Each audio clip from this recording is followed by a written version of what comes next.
Naku Edo yari na. Bianzi nahuli si Edo na may girlfriend na.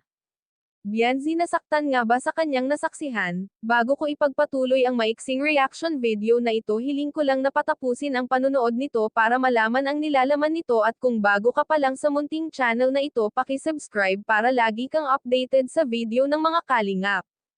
At pakisuportahan natin ang ama ng kalingap na si Val Santos, matubang Ate Edna Vlog at si Kalingap Rab. Isang mapagpalang araw sa inyong lahat mga kalingap, at shoutout nga pala sa patuloy na sumusuporta sa aking YouTube channel, lalong-lalo na sa mga viewers natin na walang sawang nanonood at sumusuporta. Salamat!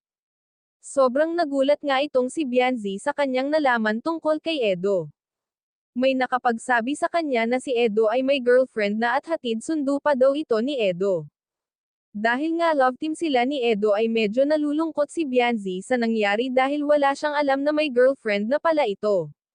Dahil marami pa naman ang viewers na nagsasabi na bagay sila ni Bianzi dahil napakaganda ni Bianzi at mabait pa. Dahil sabi pa nga ng karamihan, si Bianzi talaga ang tunay na dalagang Pilipina. Dahil sa sobra nitong mahiyain at napakatipid kung ngumiti. Kung sa bagay wala naman tayong magagawa kung may girlfriend itong si Edo dahil nasa tamang edad na ito, at higit sa lahat ay may hanap buhay na. Alam naman natin lahat na love team lang talaga sila ni Bianzi, kumbaga sabi pa nga ni Kalingap Rab ay pampa good vibes lang para kahit papaano ay kiligin naman ang ating mga viewers.